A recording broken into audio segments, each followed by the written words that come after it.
ከ5600 በላይ ተጠርጣሪዎችን በቁጥጥር ስር አውያለሁ አለ የፌዴራል ፖሊስ። በምንዛሬ ተመን ለውጥ ምክንያት የኢትዮጵያ የዕዳ ክፍያ ጫና ይጨምራል ሲል የገንዘብ ሚኒስቴር አሳወቀ።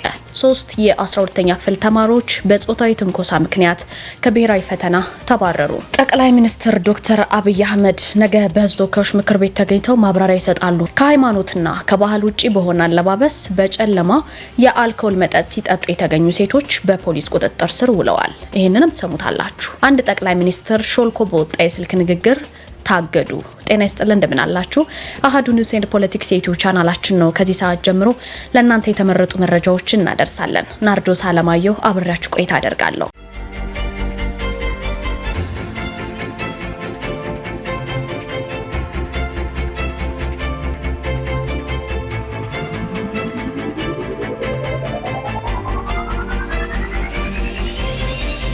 ወደ ቀዳሚው መረጃ ስወስዳችሁ ከ5600 በላይ ተጠርጣሪዎች በቁጥጥር ስር ያለው ሲል የፌዴራል ፖሊስ አሳውቋል።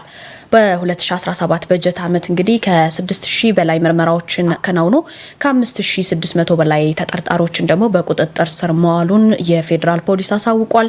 የፌዴራል ፖሊስ ወንጀል ምርመራ ቢሮ የኦፕሬሽን ዋና መምሪያ ኃላፊና የወንጀል ምርመራ ቢሮ ኃላፊ አቶ ሙሊሳ አብዲሳም ቢሮው በሰጡት መግለጫ ማለት ነው ቢሮ በሽብር ወንጀል፣ ታክስ ማጭበርበርና መሰል ወንጀሎች ላይ ትኩረት አድርጎ እንደሚሰራ ተናግረዋል። ከተቋማትና ህብረተሰብ ጋር በተሰራው ስራ ግን ህብረተሰቡን የሚያወናብዱ ሐሰተኛ መረጃዎችን ባጠረ ጊዜ በማጋለጥም ተሳታፊዎች በህግ እንዲጠየቁ ማድረግን ጨምሮ ከውስጥና ከውጭ የተደራጁ የሽብር ወንጀል ለመፈጸም የሞከሩ ከ450 በላይ ተጠርጣሪዎችን ወደ ህግ አቅርብ ያለው ሲል ነው ያብራራው። በሞባይል ባንኪንግ ወንጀል ዋና ተዋናዮች የተባሉትን ከ80 በላይ ተጠርጣሪዎች፣ በሙስና ወንጀል 260 ሰዎች፣ በህገወጥ መሳሪያ ዝውውርና ሌሎች የኮንትሮባንድ እቃዎች ላይ ደግሞ የተሰማሩ 143 ተጠርጣሪዎችን በአደንዛዥ እጽ ዝውውርም ደግሞ የተሳተፉ የውጭ ዜጎችን ጨምሮ ማለት ነው 86 ተጠርጣሪዎች እንዲሁም ደግሞ 25 በህገወጥ የሰዎች ዝውውር የተሰማሩ ተጠርጣሪዎችን በአጠቃላይ በቁጥጥር ስር መዋሉን ነው በመግለጫ ያስታወቀው። በዚህ ዓመት ከፍተኛ የማጭበርበር ወንጀል ምንጫቸው ባልታወቁ የኦንላይን ግብይቶች፣ የሞባይል ባንኪንግ እና የተለያዩ ኦንላይን አገልግሎቶች ዝርፊያ መፈጸሙን የተናገሩት ኃላፊው ማህበረሰቡ ከእንደዚህ አይነት መሰል ማጭበርበሮች ራሱ እንዲጠብቅም በጥብቅ አሳስበዋል። በተጨማሪም ደግሞ ቴክኖሎጂን በመጠቀም በተሰሩ ስራዎችም አበረታች ውጤት መገኘቱን አንስተዋል ማለት ነው። የፎረንሲክ ምርመራ ስራን ለማሳደግ በተሰራ ስራ ደግሞ የዲኤንኤ ምርመራ፣ የእሳት ቃጠሎና የአደንዛዥ እጽ ዝውውርን ሳይንሳዊ በሆነ መንገድ በመመርመር በፍጥነት መለየት መቻሉንም ነው የተናገሩት። በተያዘው በጀት ዓመትም ከ6000 በላይ ምርመራዎችን በማከናወን ከ5600 በላይ ተጠርጣሪዎችን በቁጥጥር ስር መዋሉን የፌዴራል ፖሊስ አስታውቋል። 1000 የሚደርሱ ተጠርጣሪዎችንም የጥፋተኝነት ውሳኔ እንዲያገኙ ተደርጓል ነው የተባለው። በአጠቃላይ 104 ቢሊዮን ብር የሚገመት ጉዳት የደረሰባቸውን የምርመራ መዝገቦች ባማከለ መልኩ ለመስራት ተችሏል ነው የተባለው። ማህበረሰቡ ወንጀልን ለመከላከል በሚሰራው ዘርፈ ብዙ ተግባር ላይ ተሳትፎውና ትብብሩን አጠናክሮ ሊቀጥል ይገባል ሲልም በመግለጫው ተናግሯል። ጠቅላይ ሚኒስትር ዶክተር አብይ አህመድ ነገ በሕዝብ ተወካዮች ምክር ቤት ተገኝተው ማብራሪያ ይሰጣሉ። ጠቅላይ ሚኒስትሩ ነገ ሰኔ 26 በሕዝብ ተወካዮች ምክር ቤት ተገኝተው በርካታ ማብራሪያዎችን እንደሚሰጡ እየተጠበቀ ነው። ጠቅላይ ሚኒስትሩ የመንግስትን የ2017 የእቅድ አፈጻጸም አስመልክቶም ከሕዝብ ተወካዮች ምክር ቤት አባላት ለሚነሱ ጥያቄዎች ምላሽና ማብራሪያ የሚሰጡ ይሆናል ተብሏል። በተጨማሪም ደግሞ የሕዝብ ተወካዮች ምክር ቤት የፌዴራል መንግስት የ2018 በጀት ዓመት ረቂቅ በጀትን ያጸድቃል ተብሎ እንደሚጠበቅም ምክር ቤቱ ለፋና ዲጂታል ባደረሰው መረጃ ተመልክተናል። በነገው ዕለት የሚካሄደውን የምክር ቤት ውሎ ለእናንተ አጠራ አድርገን ሀሳቦችን የምናቀርብላችሁ ይሆናል ማለት ነው። በምንዛሪ ተመን ለውጥ ምክንያት የኢትዮጵያ የዕዳ ክፍያ ጫና ሊጨምር ይችላል ብሏል የገንዘብ ሚኒስቴር። ኢትዮጵያ ከ3.5 ቢሊዮን ዶላር በላይ የዕዳ እፎይታ እንድታገኝ የሚያስችላትን የዕዳ ሽግሽግ ድርድር በቅርቡ ካጠናቀቀች በኋላ በሚቀጥለው በጀት ዓመት የሚጀምረው የዕዳ ክፍያ ግን አዲስ ፈተና ይዞ እንደሚመጣ የገንዘብ ሚኒስትር አቶ አህመድ ሺዴ ናቸው ያስታወቁት። ሚኒስትሩ ለሕዝብ ተወካዮች ምክር ቤት ዛሬ እንደገለጹት ከሆነ ምንም እንኳን ዕዳው በዶላር መጠን ቢቀንስም በምንዛሪ ተመን ወይም ኤክስቼንጅ ሬት በሚባለው ለውጥ ለውጥ ምክንያት በብር የሚከፈለው መጠን በከፍተኛ ሁኔታ ይጨምራል። ስለዚህ አቶ አህመድ ሽዴ ያሉት ምንድነው ባለፉት 2 ዓመታት ሲካሄድ የነበረው የሁለትዮሽ ብድሮች ድርድር መጠናቀቁን ተከትሎ ኢትዮጵያ በሚቀጥለው ዓመት የዕዳ ክፍያ መፈጸም ትጀምራለች። እነዚህ ክፍያዎች መንግስት ላለፉት 15 ዓመታት ሲበደረው የቆየው ብድር አካል እንደሆኑ ተነግሯል። የጂ20 የጋራ ማዕቀፍ ስምምነትን በቅርቡ የሚፈረም ሲሆን ጂ20 ማለት በሌላ ኮመን ፍሬምወርክ በሚባለው ማለት ነው ክፍያዎች በሚቀጥለው ዓመት በተያዘው መርሃ ግብር መሰረት እንደሚጀምሩ ነው የተገለጸው በሚኒስትሩ በኩል። ምንም እንኳን በዶላር ደረጃ የዕዳ እፎይታ ቢገኝም በብር ሲሰላ ግን የሚከፈለው መጠን ይጨምራል ተብሏል። ይህ የገንዘብ ምንዛሬ ለውጥ የሚያስከትለው ጭማሪ ከዕዳ ክፍያዎችና ከማህበራዊ ድጎማዎች ጋር ተደምሮ ከመደበኛ በጀት ውስጥ ከ50 በመቶ በላይ የሚሆነውን ይሸፍናል ተብሎ ነው የሚጠበቀው። ይህ ሁኔታ መንግስት ከቀድሞ ጊዜ በተለየ መልኩ ከፍተኛ የሆነ የወጪ ኃላፊነት እንዲሸከም ያስገድደዋል። ሚኒስትሩ ይህንን ጭማሪ ያስከተለው የሀገሪቱ የማክሮ ኢኮኖሚ ማሻሻያ መሆኑን ነው የገለጹት። የዘርፉ ባለሙያዎች ደግሞ በበኩላቸው መንግስት በኢኮኖሚ ማረጋጋት ላይ ያተኮሩ ማሻሻያዎችን እያደረገ ቢሆንም የገንዘብ ምንዛሬ ተመን ለውጥ የሚያስከትለው የዋጋ ንረትና የበጀት ጫና ግን አሁን ባለው የኢኮኖሚ ምህዳር ውስጥ አዳዲስ ፈተናዎችን ይዞ እንደሚመጣ በተደጋጋሚ መናገራቸው የሚታወቅ ነው ማለት ነው። 3 የ12ኛ ክፍል ተማሪዎች በጾታዊ ትንኮሳ ምክንያት ከብሔራዊ ፈተና ተባረሩ። የሁለተኛ ደረጃ መልቀቂያ ብሔራዊ ፈተና ለመውሰድ በመቱ ዩኒቨርሲቲ ከነበሩ ተማሪዎች መካከል በሴት ተማሪዎች ላይ የጾታዊ ጥቃት ፈጽመዋል የተባሉ 3 ወንድ ተማሪዎች ናቸው ከፈተና ሊባረሩ የቻሉት። ሰኞ ዕለት በጀመረው የ12ኛ ክፍል ፈተና እንግዲህ ፈተናውን ለመውሰድ ከተለያዩ አካባቢዎች ሰዎች ይመጣሉ። ይህንን ፈተና ለመውሰድ በመምጣት በመቱ ዩኒቨርሲቲ ከተሰባሰቡ ተማሪዎች ላይ ጾታዊ ጥቃት የፈጸሙ ተማሪዎችም ጉዳያቸው በኮሚቴ ታይቶ ነው ከፈተናው ሊሰናበቱ የቻሉት እነዚህ 3 ወንዶች። ስለ ጉዳዩ ለቢቢሲ መረጃ የመቱ ዩኒቨርሲቲ ፕሬዝዳንት ዶክተር አለሙ ዲሳሳ ተናግረው ነበረ። ባጭሩ ምንድነው መጀመሪያ ላይ ሴቶቹ ተፈታኞች ከወንዶቹ ጋር ይጫወቱ ነበረ። በሂደት ግን ወንዶቹ ሴቶቹን አስገድደው ሳሟቸው፣ መነካት የሌለባቸውን የአካላቸውን ክፍል መንካት ጀመሩ ብለዋል። ከዚህ በኋላ እንግዲህ አንደኛው የሴቶቹን ሞራል በነካ መልኩ ልብሳቸውን በመግለብ ገላቸው እንዲታይ በማድረግ ትንኮሳ ፈጸመ ሲሉ ነው የገለጹት። እሳቸው የዩኒቨርሲቲው ፕሬዝዳንት የተማሪዎቹ ድርጊት ወንጀል መሆኑን ገልጸዋል። ሴት ተማሪዎቹም ደግሞ የደረሰባቸው ትንኮሳ እንዳሳሰባቸውና ግቢውን ለቀን እንሄዳለን ማለታቸውን ነው የተናገሩት። ሆኖም ፈተናውን እንዲወስዱ እንዳግባባቸው አስረድተዋል። ዩኒቨርሲቲው ተማሪዎቹ ትንኮሳ መፈጸማቸው መረጃው እንደደረሰው በዩኒቨርሲቲው ቅጥር ግቢ ውስጥ የጸጥታ ጥበቃ የሚያደርጉ ፖሊስ አባላት በቁጥጥር ስር አውለዋቸዋል ማለት ነው። በማስከተልም ተማሪዎቹ ፈተናውን እንዲያስፈጽም በተቋቋመው ከፍተኛ ኮሚቴ ፊት መቅረባቸውን ነው ዶክተር አለሙ የተናገሩት። ፕሬዝዳንቱ መሰል ድርጊቶች የሴቶችን ስነ ምግባር የሚጎዱና በዩኒቨርሲቲ ግቢ ውስጥ እየተከለከሉ እንደሆኑ አንስተዋል። ኮሚቴውም ደግሞ ወንጀሉን በፈጸሙ ተማሪዎች ላይ የሚወሰደውን እርምጃ አስመልክቶ ቅዳሜ ሰኔ 21 ውይይት ማድረጉንም የዩኒቨርሲቲው ፕሬዝዳንት አክለው ነበረ። 3ቱን ተማሪዎች ግን ወደ ፍርድ ቤት የማቅረቡ ሀሳብ በሰፊው መነጋገሪያ ሆኗል። ነገር ግን በአሁኑ ጊዜ ተጎጂዎችን ወደ ፍርድ ቤት ማቅረብ ተማሪዎች በመሆናቸው በፍርድ ቤት ውጣ ውረድ አእምሯዊ ችግርን ይፈጥርባቸዋል። ስለዚህ እነዚህ ታዳጊዎች በሀገር አቀፍ የፈተና ስነ ምግባር መመሪያ መሰረት ከፈተና እንዲታገዱ ይደረጋሉ። ለዛም ነው የታገዱት ማለት ነው። በዚህ መሰረት የትምህርት ቢሮ ተወካይ ተማሪዎቹን በመውሰድ ወደ ቤተሰቦቻቸው የመመለስ ኃላፊነትም ተሰጥቶታል ብለዋል። እርምጃው ከተወሰደ በኋላ በግቢ ውስጥ ያለው ሁኔታ ምንድነው ለተባሉት ነገር ሲያስረዱ በምሽት በግቢ ውስጥ ተሰብስበው የሚታዩ ወንዶችና በምሽት ወደ ሴቶች ማደሪያ ለመሄድ የሚደረጉ ሙከራዎችም ሙሉ በሙሉ ቆመዋል ነው ያሉት። ወደፊትም ከፈተና የተባረሩት 3 ተማሪዎች ምን ይሆናሉ ተብሎ ደግሞ ለቀረበላቸው ሌላ ጥያቄ ትምህርት ሚኒስቴር ይወስናል። ነገር ግን እነዚህ ልጆች እንዳልተፈተኑና ምክንያቱ ይገለጽላቸዋል ተብሏል። ወደፊትም ባህሪያቸውን ካረሙ በሚቀጥለው ዓመት ፈተናውን እንደሚወስዱ ተስፋ አደርጋለሁ ብለዋል ፕሬዝዳንቱ። ተማሪዎች ወደ መቱ ዩኒቨርሲቲ የመጡት የ12 ዓመት ልፋታቸውን ለማየት የ12 ዓመት የነገ ህልማቸውን ለማሳካት ስለሆነ ይህንን መረዳት ያስፈልጋል ብለዋል። ስለዚህ ወደ ዩኒቨርሲቲው ሲመጡ ስነ ምግባራቸውን ጠብቀው አእምሯቸውን ከተለያዩ ሀሳቦች በማላቀቅ በፈተና ላይ ብቻ በማተኮር ጥሩ ውጤት እንዲያስመዘግቡ ማድረግ አለባቸው ሲሉ መክረዋል ፕሬዝዳንቱ። የ12ኛ ክፍል ፈተና እንግዲህ አንደኛው ዙር ሀገር አቀፍ ፈተና ሰኔ 23 ሰኞ ዕለት ጀምሮ እየተሰጠ እንደሆነ የትምህርት ሚኒስቴር አስታውቋል። ሰኞ ጀምረው የ2017 ሀገር አቀፍ የሁለተኛ ደረጃ ትምህርት መልቀቂያ ፈተና የተፈጥሮ ሳይንስ ተማሪዎች የመጀመሪያና የሁለተኛ ሁለተኛ ዙር የፈተና መርሃ ግብር በወረቀትና በበይነ መረብ ወይም በኢንተርኔት የሚሰጥ ነው። እስከ ሐምሌ 8 2017 የሚቀጥል ነው የሚሆነው። ፈተናውን ለመውሰድ ግን 600,000 ተማሪዎች ተመዝግበዋል። 150,000 የሚሆኑት ደግሞ በበይነ መረብ የሚፈተኑ መሆናቸውን የትምህርት ሚኒስቴር መረጃ ያመላክታል ማለት ነው። ከሃይማኖትና ባህል ውጪ በሆነ አለባበስ የአልኮል መጠጥ ሲጠጡ የተገኙ ሴቶች በፖሊስ ቁጥጥር ስር ውለዋል።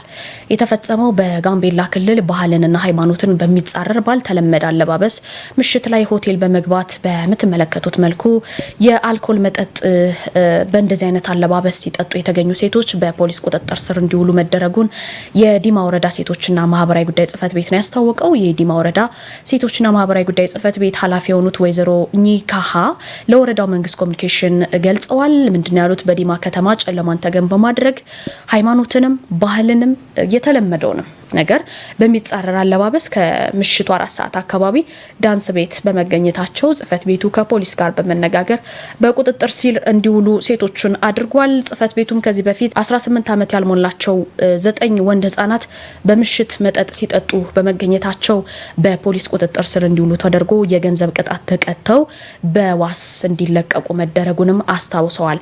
የዛሬው ለየት የሚያደርገው ግን ሃይማኖትንም ባህልንም የሴቶችንም ስነ ምግባር ወይም ኢቲክስ በሚጻረር አለባበስ ከምሽቱ 4 ሰዓት ላይ ዳንስ ቤት መገኘታቸው ከባድ ያደርገዋል። በአካባቢው ማህበረሰብ ዘንድም መነጋገሪያ እንዲሆኑ አድርጓቸው እነዚህን ሴቶች በቁጥጥር ስር የዋሉት 4 ሴት ተጠርጣሪዎች በአሁኑ ሰዓትም በፖሊስ አስፈላጊው ምርመራ እየተደረገባቸው መሆኑን በመግለጽም በቀጣይ ተገቢውን ቅጣት ተቀጥተው እንደሚለቀቁ ገልጸዋል። እንደዚህ አይነት አለባበሶችም ባህልንም የሴትነት ክብርንም እንዲሁም ደግሞ ሃይማኖትን የሚጻረሩ በመሆኑ በበርካቶች ዘንድ እንዲወገዙ አድርጓቸዋል። ወደ መጨረሻው መረጃችን አለፍን። አንድ ጠቅላይ ሚኒስትር ሾልኮ በወጣ የስልክ ንግግር ሊታገዱ ችለዋል። የታይላንድ ህገ መንግስታዊ ፍርድ ቤት ከቀድሞው የካምቦዲያ መሪ ሃን ሴን ጋር ያደረጉት የስልክ ንግግር ሾልኮ መውጣቱን ተከትሎ ስልጣን እንዲለቁ ጫና የበዛባቸውን የሀገሪቱን ጠቅላይ ሚኒስትር ሼና ዋትራን አግዷል። በዚህ የስልክ ንግግር ላይ ጠቅላይ ሚኒስትሯ አጎቴ ሲሉ ለጠሩት የቀድሞው መሪ የሀገራቸውን የጦር አዛዥ ሲተቹ በስልክ ይሰማል። ይህም በህዝቡ ዘንድ ከፍተኛ ቁጣን የቀሰቀሰ ጉዳይ ሆኗል። ከኃላፊነታቸውም እንዲወርዱ ያደረጋቸው ይሄ ጉዳይ ሆኗል ማለት ነው። ፊርማዎችን በብዛት ተሰብስበዋል ከኃላፊነት እንዲወርዱ። በታይላንድ ለ2 አስርት ዓመታት ፖለቲካውን በበላይነት የተቆጣጠሩት ሺና ዋትራ ከስልጣን ዘመናቸው ሳይጠናቀቅ ገና ከኃላፊነት እንዲነሱ የተደረጉት ሶስተኛዋ ፖለቲከኛ ይሆናሉ። እኚህ ሴት ጠቅላይ ሚኒስትሯ የሚመሩት ጥምር መንግስት ቁልፍ የወግ አጥባቂ ፓርቲ ከ2 ሳምንት በፊት መውጣቱን ተከትሎ በጥቂት አብላጫ ለመምራት እየተንገዳገደ ይገኛል። የሀገሪቱ ህገ መንግስታዊ ፍርድ ቤትም ጠቅላይ ሚኒስትሯ ከስልጣን እንዲነሱ 7-2 በሆነ ድምጽ እየሰጠ ሲሆን እሳቸውን መከላከያቸውን ለማምጣት 15 ቀናት ይቀራቸዋል ማለት ነው። በዚህ ወቅት እንግዲህ የሀገሪቱ ምክትል ጠቅላይ ሚኒስትር ሱሪያ ተጠባባቂ መሪ ሆነው የሚያገለግሉ ይሆናሉ ማለት ነው። የእሳቸው ምክትል ማለት ነው። ከእሳቸው በፊት የነበሩት ጠቅላይ ሚኒስትር ስሬታ ታቪሲን በስር ላይ የነበሩት የቀድሞ ጠበቃ በካቢኔያቸው በመሾማቸው ከስልጣን እንዲነሱ ተደርገው ነበረ። ከዚህ ቀደም ከስልጣን እንዲወገዱ የተደረጉት ታክሲን ሺና ዋትራ ልጅ የሆኑት እኚህ ሰው ከቀናት በኋላ በጠቅላይ ሚኒስትርነት ቃለ መሐላ አደረጉ ማለት ነው። የ38 ዓመቷ ጠቅላይ ሚኒስትር በሀገሪቷ ታሪክ ስልጣን የተቆናጠጡ በእድሜ ትንሿ እንዲሁም ደግሞ ካክስቷ ይንግሉክ ሺና ዋትራ በኋላ ሁለተኛዋ ሴት ትሆናለች ማለት ነው። ይህች የምትመለከቷት ጠቅላይ ሚኒስትር የሀገሪቱን የደከመ ምጣኔ ሀብትም ለማነቃቃት እየታገሉ ያሉት መሪዋ ተቀባይነታቸው በአሁኑ ሰዓት እየወረደ ነው።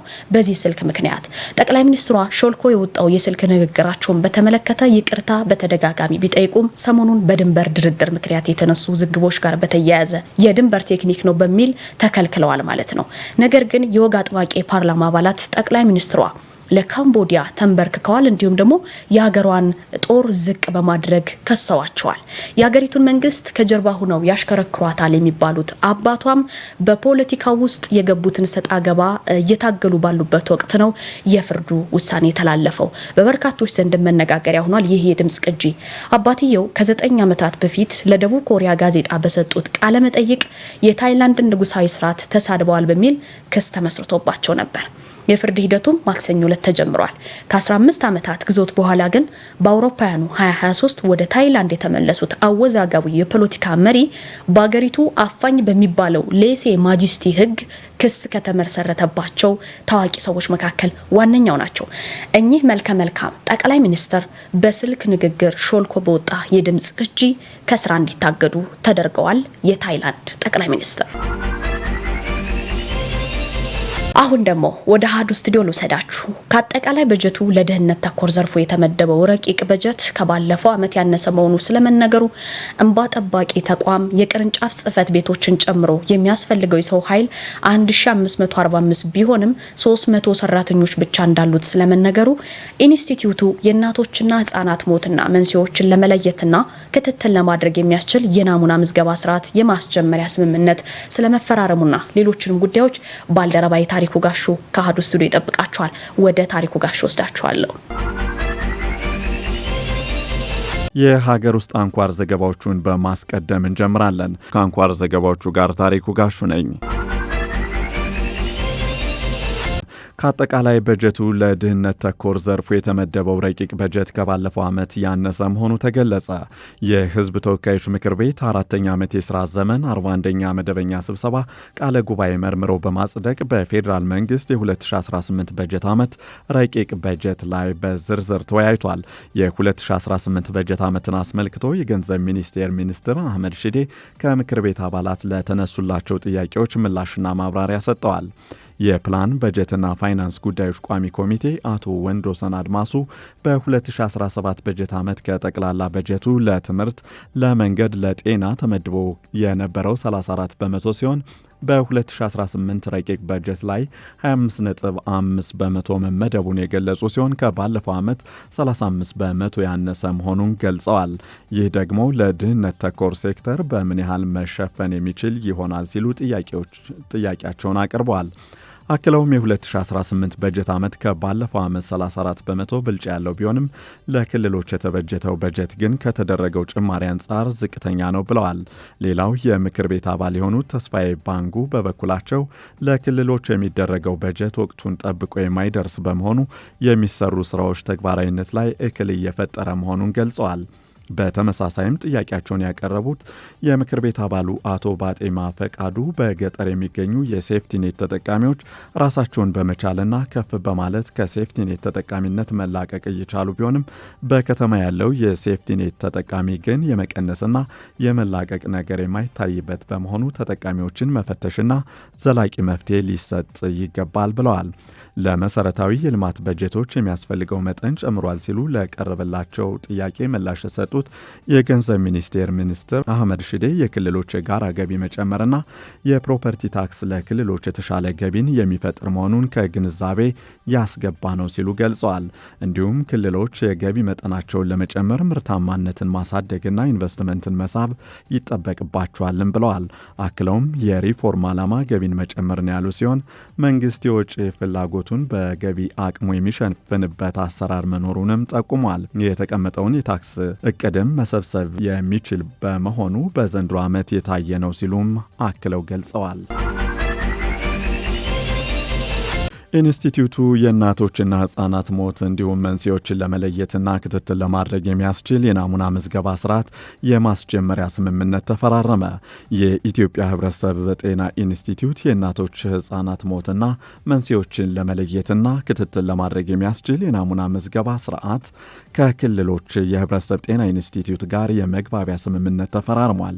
የኢትዮጵያ ህብረተሰብ ጤና ኢንስቲትዩት ዋና ዳይሬክተር የሆኑት ዶክተር መሳይ ኃይሉ እንደገለጹት ኢንስቲትዩቱ የናሙና ምዝገባ ስርዓቱን ለማስጀመር ቅድመ ዝግጅት ሲያደርግ የቆየ ሲሆን ዓላማው በኢትዮጵያ እናቶችና ህጻናት ሞት መንስኤዎችና አጠቃላይ በሽታ ስርጭት መለየትና ያሉትን የክትትል ስርዓቶች ለማጠናከር ስርዓቱን መዘርጋት ነው ብለዋል። ጥናትና ክትትሉ በሀገር አቀፍ ደረጃ በሁሉም ክልሎች በተመረጡ ወረዳዎችና ቀበሌዎች እንዲከናወን ለማድረግ ከክልል ጤና ቢሮ ጋር በመተባበር ተግባራዊ ይሆናልም ተብሏል። ባለፉት 2 አስርት ዓመታት ውስጥ በኢትዮጵያ እናቶችና ህጻናት ሞት አሁን አሁንም በአሳሳቢ ደረጃ ላይ እንዳለ ጥናቶች እንደሚያሳዩም ተገልጿል። የኢንስቲትዩቱ የብሔራዊ የጤና መረጃ አስተዳደር ቅመራና ትንተና ማዕከል ከክልል ጤና ቢሮና ከህብረተሰብ ጤና ኢንስቲትዩት ጋር በመተባበር የእናቶችና ህጻናት የሞት መንስኤዎችን መረጃ ለማሰባሰብ ለውሳኔ ሰጪ አካላት ማስረጃ ለማቅረብ የሚያስችል የክትትልና ጥናት ማስጀመሪያ መርሃ ግብር መሆኑንም ገልጸዋል። የኢትዮጵያ ህብረተሰብ ጤና ኢንስቲትዩት ውስጥ የሚገኘው የብሔራዊ መረጃ አስተዳደር ቅመራና ትንተና ማዕከል በኢትዮጵያ ውስጥ የሚገኙ መረጃዎችን በመጠቀም ለሀገር አቀፍ ጤና አገልግሎት ግብዓት የሚሆኑ ማስረጃዎችን በመመርመር ሲያቀርብ የቆየ ቢሆንም አብዛኛዎቹ የመረጃ ምንጮች ሙሉነትና ወጥነት ስለሚጎድላቸው የናሙና ምዝገባ ስርዓትን በመዘርጋት የመረጃ ክፍተቶችን በመሙላት በሀገሪቱ ያለውን የጤና ልማትና ኢንቨስትመንት በማስረጃ የተደገፈ ውሳኔዎችን ለማሳለጥ የሚረዳ መሆኑም ተጠቁሟል። በአየር ማረፊያ አካባቢ የትራንስፖርት አገልግሎት የሚሰጡ አሽከርካሪዎች በቋንቋና በስነ ምግባር የታነጹ እንዲሆኑ ለማድረግ እየተሰራ ነው ተባለ። ከፍተኛ የዋጋ ጭማሪ እንዳያደርጉም የቁጥጥር ስራ እየተሰራ እንደሚገኝ ተነግሯል። የትራንስፖርት አገልግሎቱ ለዜጎች ተደራሽ እንዲሁም ዘመናዊ እንዲሆን አስቻይ ሁኔታን ለመፍጠር የአዲስ አበባ ከተማ ትራንስፖርት ቢሮ እየሰራ እንደሚገኝ ተገልጿል። አዲስ አበባ ከተማ የተለያዩ ዓለም አቀፍ ስብሰባዎች የሚካሄዱባት እንደመሆኗና ብዛት ያላቸው የውጭ ሀገር ዜጎች ወደ ከተማዋ የሚመጡባት በመሆኗ የሚሰጠውን የትራንስፖርት አገልግሎት ማዘመን እንደሚገባ የተናገሩት የአዲስ አበባ ከተማ ትራንስፖርት ቢሮ የሕዝብ ትራንስፖርት ስምሪት አደረጃጀት ዳይሬክተር አቶ አሸናፊ ስዩም ናቸው። ዳይሬክተሩ በአንዳንድ አሽከርካሪዎች ላይ ከተማዋን የሚመጥን የትራንስፖርት አገልግሎት እየተሰጠ እንዳልሆነ የተናገሩ ሲሆን የሚሰጠው ትራንስፖርት አገልግሎት ታሪፍን መሰረት ያላደረገና በአሽከርካሪና በደንበኛው አማካኝነት በድርድር የሚከናወን የትራንስፖርት ክፍያ ሲፈጸም እንደሚስተዋልም ገልጸዋል። ቋንቋን፣ አለባበስን፣ ስነ ምግባርንና የተሽከርካሪ ደረጃን መሰረት ያደረገ መመሪያ ከዚህ ቀደም ስለመኖሩ በመግለጽ ቢሮው ጉዳዩ ከሚመለከታቸው ባለድርሻ አካላት ጋር ውይይት እያደረገ እንደሚገኝም ተናግረዋል። የህግ ማዕቀፍ ማሻሻያ ከተደረገ በኋላ በአየር መንገድ አካባቢ የሚሰጠውን የትራንስፖርት አገልግሎት ማዘመንና ለዜጎች ምቹ እንዲሆን ለማስቻል እንዲሁም ከተማዋን የሚመጥን የትራንስፖርት አገልግሎት እንዲሰጥ ለማድረግ እንደሚሰራም ጠቁመዋል። የክፍያ ዋጋን ጨምሮ የሚሰጠው አገልግሎት በስነ ምግባር የታነጸ እንዲሆን አስቻይ ሁኔታን መፍጠር እንደሚገባም ገልጸዋል። እንባ ጠባቂ ተቋም የቅርንጫፍ ጽህፈት ቤቶቹን ጨምሮ የሚያስፈልገው የሰው ኃይል 1545 ቢሆንም 300 ሰራተኞች ብቻ እንዳሉት ተገለጸ። ተቋሙ ካለው በጀትም 80 በመቶውን ለቢሮ ኪራይ እንደሚያወጣም ተገልጿል። የህዝብ ተወካዮች ምክር ቤት 4ኛ ዓመት የሥራ ዘመን 41ኛ መደበኛ ስብሰባ ቃለ ጉባኤን መርምሮ በማጽደቅ በፌዴራል መንግስት የ2018 በጀት ዓመት ረቂቅ በጀት ላይ በዝርዝር ተወያይቷል። የ2018 በጀት ዓመትን አስመልክቶ የገንዘብ ሚኒስትር አህመድ ሺዴ ከምክር ቤት አባላት ለተነሱላቸው ጥያቄዎች ምላሽና ማብራሪያ ሰጥተዋል። በዚህም የምክር ቤት አባሏ ወይዘሮ ዛሃራ ቢፍቱ የዲሞክራሲ ተቋማት በጀትን በተመለከተ ጥያቄ ያቀረቡ ሲሆን እነዚህ ተቋማት የፋይናንስ ነጻነትን የሚፈልጉ ናቸው ሲሉም ገልጸዋል። ላብነትም የኢትዮጵያ ብሔራዊ ምርጫ ቦርድ ከመንግስት የሚደረግለት በጀት በተለያዩ አካባቢዎች አካባቢያዊ ምርጫ እንዳያደርግ ያገደ መሆኑና የአካባቢ ምርጫ ሳይደረግ 10 ዓመት ማለፉንም አንስተዋል። የምክር ቤት አባሏ በቀጣዩ ዓመት የሚደረገው ምርጫን አስመልክቶ ይህንን ችግር ለመፍታት ምን ታቅዷል ሲሉም ጠይቀዋል። እንዲሁም የእንባ ጠባቂ ተቋም በጀት በጣም አነስተኛ መሆኑን ገልጸው የሚመደብለት በጀት 80 በመቶ ለቢሮ ኪራይ የሚከፍልና የቢሮ መቀያየር ችግር ያለበት ነው ብለዋል። ይኸው የበጀት እጥረትም የሚያስፈልገው የሰው ኃይል 1545 ሲሆን ቅርንጫፎቹ ላይ ያሉትን ጨምሮ 300 ሰራተኞች ብቻ እንዲኖሩ ታስገድዷል ብለዋል። በቂ በጀት ሊመደብላቸው ይገባል ብዬ አስባለሁ። የዘንድሮውንም በጀት ስናይ በሁሉም ላይ በበጀት የተበደሉ ተቋማት ናቸው ብሎ ማንሳት ይቻላል። በአንደኛነት የኢትዮጵያ ብሔራዊ ምርጫ ቦርድን ስናነሳ የኢትዮጵያ ብሔራዊ ምርጫ ቦርድ ላለፉት ዓመታት ዘንድሮውንም ጨምሮ የአካባቢ ምርጫን ለማካሄድ በጀት እቅድ ይይዛል። በጀት ግን አይፈቀድለትም። የሰብአዊ መብት ኮሚሽንን ብንወስድ በተደጋጋሚ የበጀት ጥያቄ ያቀርባል። የሚመደበው በጀት በጣም ውስን ነው። ስራዎችን የሚሰራ ከአጋር ድርጅት በሚያገኝ ፈንድ ነው ማለት ነው። የኢትዮጵያ ሕዝብ እንባ ጠባቂን ስንወስድ ምንም በጀት የለውም ማለት ይቻላል። የሚመደብለት በጀት 80%ቱ ለቤት ክራይ ነው የሚውለው። የራሱ ቢሮ የለውም። ከሰው ኃይል ጋርም ተያይዞ የሰራተኛ ደሞዝና ጥቅማ ጥቅም እንዲከበር መመሪያ ሞቶ ጸድቆለት ቢሆንም በጀት አልተመደበለትም። ይህንን ተቋም ባለሙያ በየጊዜ እየለቀቀ ይሄዳል። የተሻለ ደሞዝ ፍለጋ ይሄዳል ማለት ነው። የሚያስፈልገው የሰው ኃይል 1545 ሲሆን ቅርንጫፍ ጽህፈት ቤቶቹን ጨምሮ 300 ባለሙያ ብቻ ነው ያላቸው። ባለፉት ዓመታት 35 የሚሆኑ ባለሙያዎች ለቀዋል። በተመሳሳይም የኢትዮጵያ ሰብአዊ መብቶች ኮሚሽን የበጀት ጥያቄ በተደጋጋሚ ቢያቀርብም ውስን በጀት ብቻ እንደሚለቀቅለት የገለጹ ሲሆን ስራዎችን ለመስራትና ክትትል ለማድረግ ከአጋር አካላት ጋር የሚሰራበት ሁኔታ እንዳለ ጠቁመዋል። ይህ ደግሞ የሀገርን ብሔራዊ ጥቅም ጥያቄ ውስጥ የሚከት ያደርገዋል ብለዋል። ለቀረበላቸው ጥያቄ ምላሽ የሰጡት የገንዘብ ሚኒስትሩ አህመድ ሽዴ የዲሞክራሲ ተቋማት በጀትን በተመለከተ ውይይት ተደርጎበት መወሰኑን ገልጸው ለሁሉም ተቋማት ያለው አሰራር ተመሳሳይ በመሆኑ ከግንዛቤ ውስጥ ሊገባ ይገባል ብለዋል። የዲሞክራሲ ተቋማት በጀት እንግዲህ በበጀት ዲፌንሱ አብረን ነበርን። እኛም በዛ ደረጃ የተግባባንበት ነው። የተወሰነ ማስተካከያ የተደረገበት ምክንያት በጀት ኢተሬሽን ነው። እንግዲህ በጀት ዲፌንስ ይካሄዳል። ከዛ በኋላ ያሉት ይታያሉ። አጠቃላይ የተናበበ በጀት እንዲሆን የተወሰነ አንድ እዚህ ጋር ተቀንሶ እዚህ ጋር ተጨምሮ ሊሆን ይችላል። በዋነኛነት በበጀት አስተዳደር የምንፈታው ስለሆነ ብዙ ችግር የለም። በየጊዜው ፓርላማውንም እያገዝን ነው። ዳያሎግ ኮሚሽኑም እያገዝን ነው። ምርጫ ቦርድም እያገዝን ነው። የጠቅላይ ፍርድ ቤቶችንም ፍርድ ቤት ጠቅላላ እያገዝን ነው። እንደ ገንዘብ ሚኒስቴር በበጀት አስተዳደር እያገዝን ስለሆነ በዚህ ደረጃ ቢታይ ጥሩ ነው። ስለዚህ ኢኮኖሚው አንድ ነው። የፋይናንስ ቋቱ አንድ ነው። ኢኮኖሚ ዋይድ ሊሚቴሽን ሁሉንም ተቋም ይመለከታል። የበጀት ኮንስትሬንት ሁሉንም ይመለከታል። ወይዘር ዲሞክራቲክ ኢንስቲትዩሽን ሌሎችንም ጭምር ይመለከታልና የስራ ነጻነት ነው እንጂ ያው ይሄው ምክር ቤት ነው የሁሉንም በጋራ የሚወስነው የሁሉንም። ስለዚህ በቂ ትኩረት የተደረገ መሆኑን መገንዘብ ስለሚያስፈልግ በዚህ ደረጃ ማየት ያስፈልጋል የሚለው ነው። የምክር ቤት አባሏ ወይዘሮ ዛህራ ቢፍቱ የዲሞክራሲ ተቋማት ትኩረት በማድረግ የፋይናንስ ነጻነትን በመስጠት ገለልተኛና ነጻ እንዲሁም ከሀገራዊ አቅም ጋር አጣጥሞ መመደብ አስፈላጊ መሆኑን አንስተዋል። እንዲሁም ከአስፈጻሚ አካላት ተጽዕኖ ነጻ ሆነው በተልኳቸው ላይ እንዲያተኩሩ ማድረግ እንደሚገባም አጽንኦት ሰጠውበታል። የሴት ልጅ ግርዛትና ያለ ዕድሜ ጋብቻን ለማስቀረት በተዘጋጀው ፍኖተ ካርታ ላይ ግምገማ እየተካሄደ መሆኑ ተገለጸ። ከ5 ዓመት በፊት የሴት ልጅ ግርዛትንና ያለ ዕድሜ ጋብቻን ለማስቀረት በሀገር አቀፍ ደረጃ ተግባራዊ ፍኖተ ካርታ ወይም የ5 ዓመት የድርጊት መርሃ ግብር የጊዜ ገደቡ ማብቃቱን የሴቶችና ማህበራዊ ጉዳይ ሚኒስቴር ለአሃዱ አስታውቋል። ይህንን ተከትሎም በአሁኑ ሰዓት ግምገማ እየተደረገበት እንደሚገኝ የገለጹት በሚኒስቴር መስሪያ ቤቱ የሴቶች ጥቃት ጥበቃና መከላከል ከፍተኛ ባለሙያ የሆኑት አቶ ዘካሪያስ ደሳለኝ ናቸው። ፍኖተ ካርታው በሴቶች ላይ የሚፈጸመውን ድርጊት ከመቀነስ አንጻር የሚያግዝ እንደሆነም ተናግረዋል። አሃዱም በኢትዮጵያ የሴት ልጅ ግርዛትና ያለ ዕድሜ ጋብቻን በሚመለከት በፍኖተ ካርታው ጥናት መሰረት አሁን ምን ላይ ይገኛል፣ የተገኙ ውጤቶችስ ምን ይመስላሉ ሲል ጠይቋል። ከፍተኛ ባለሙያው በምላሻቸው በግምገማው መሰረት የተገኙ ውጤቶች ታይተው በዚያ መሰረት ፍኖተ ካርታው ይራዘም ወይም ደግሞ ይሻሻል የሚለው ውሳኔ እንደሚሰጥበትም ተናግረዋል። በመሆኑም የተገኘው ውጤት ከግምገማው በኋላ በ2 ወራት ጊዜ ውስጥ ይፋ እንደሚደረግ አስታውቀዋል። በተያያዘም ከሴት ልጅ ግርዛትና ያለ ዕድሜ ጋብቻ ባሻገር አጠቃላይ የሴት ልጅ ጥቃትን ለመቆጣጠርና ለማስቀረት ሚኒስቴር መስሪያ ቤቱ የተጠናከረ ስራ እየሰራ እንደሚገኝ አንስተዋል። ይህንን በሚመለከት የተዘጋጀው ስትራቴጂም ተግባራዊ እየተደረገ ይገኛል ብለዋል።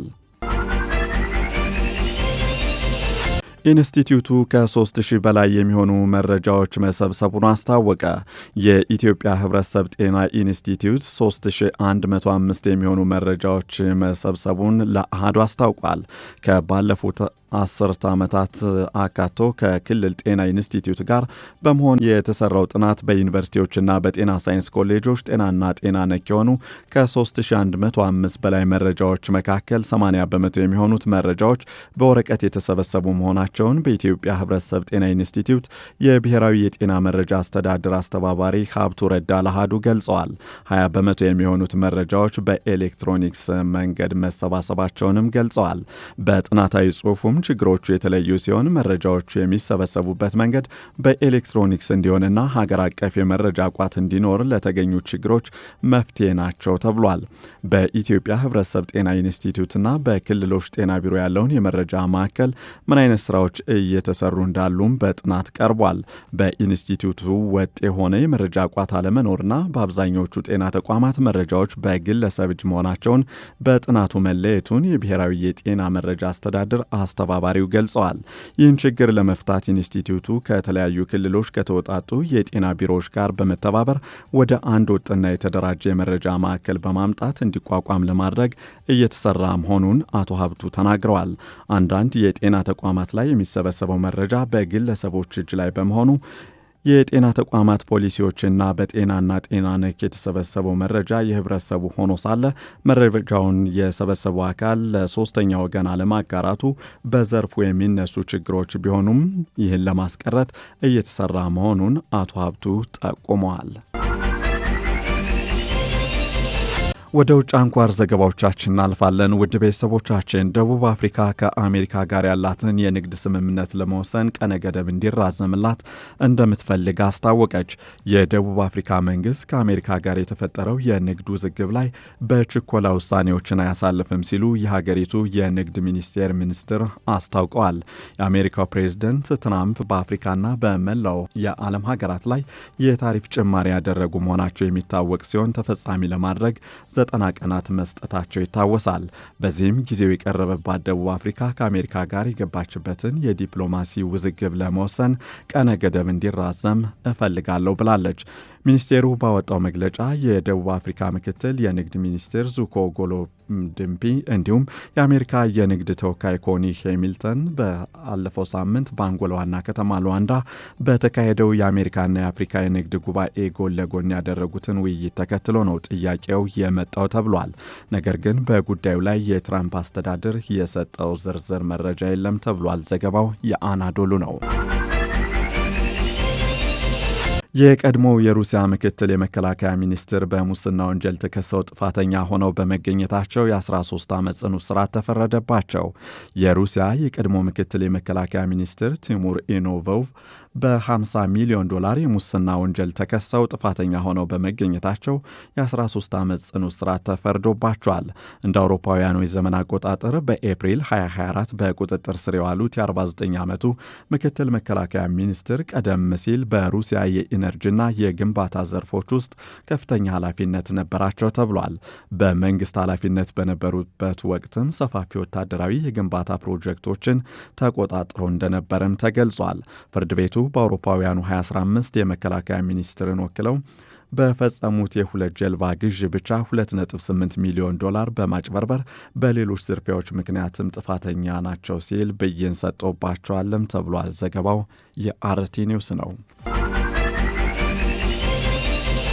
የማሊ ጦር 7 የተነጣጠሩ የሽብር ጥቃቶችን ማክሸፉን አስታወቀ።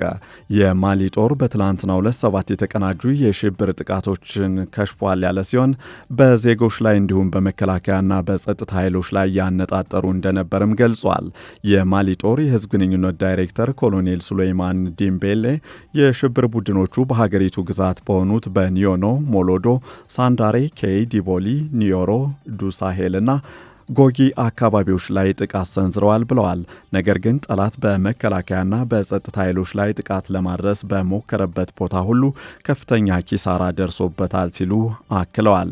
ዲምቤሌ እንዳሉት በዚህ ውጊያም የማሊ ጦር መሳሪያዎችን፣ ጥይቶችን፣ የሬዲዮ መገናኛዎችን፣ ሞተር ሳይክሎችና የጠላት ተሽከርካሪዎችን መማረክ ችሏል ብለዋል።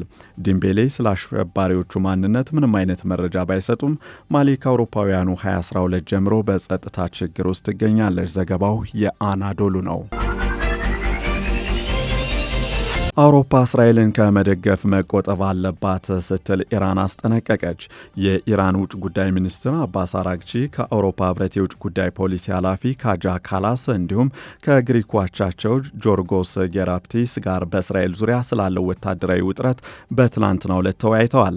በርካታ የአውሮፓ ሀገራት እስራኤል በኢራንና በኒውክሌር ተቋሞቿ ላይ የምታደርሰውን ጥቃት በቀጥታም ሆነ በተዘዋዋሪ በመደገፍ አጥፊ አካሄድ ወስደዋል ያሉት አራግቺ ይህ ደግሞ ውጥረቱን እያባባሰ የዲፕሎማሲያዊን መንገድ አስቸጋሪ ያደርገዋል ብለዋል። ኢራን እንደዚህ አይነት የድጋፍ አካሄዶች እስራኤል በቴህራን ላይ የፈጸመችውን ጥቃት እውቅና እንደ መስጠትም ይቆጠራል ስትል ወንጅላለች።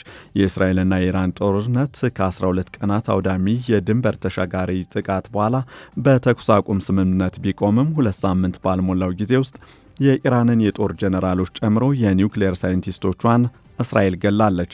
በሌላ በኩል ኢራን በሰጠችው አጸፋዊ ምላሽ በቴል አቪቭና የወደብ ከተማ በሆነችው በሃይፋ ላይ መጠነ ሰፊ ጥቃት አድርሳ ከፍተኛ የሆነ ውድመት አስከትላለች ነው የተባለው። ዘገባው የአልጀዚራ ነው።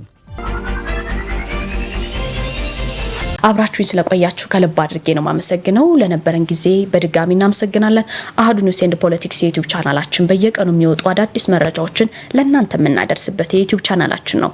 የቲክቶክ ቻናላችንንም አሃዱ ኒውስ ኤንድ ፖለቲክስ ብላችሁ ሰርች በማድረግ መጎብኘት ትችላላችሁ። አጫጭር መረጃዎችን በዛ ላይ የምንለቅ ይሆናል። መልካም ጊዜ ይሆንላችሁ።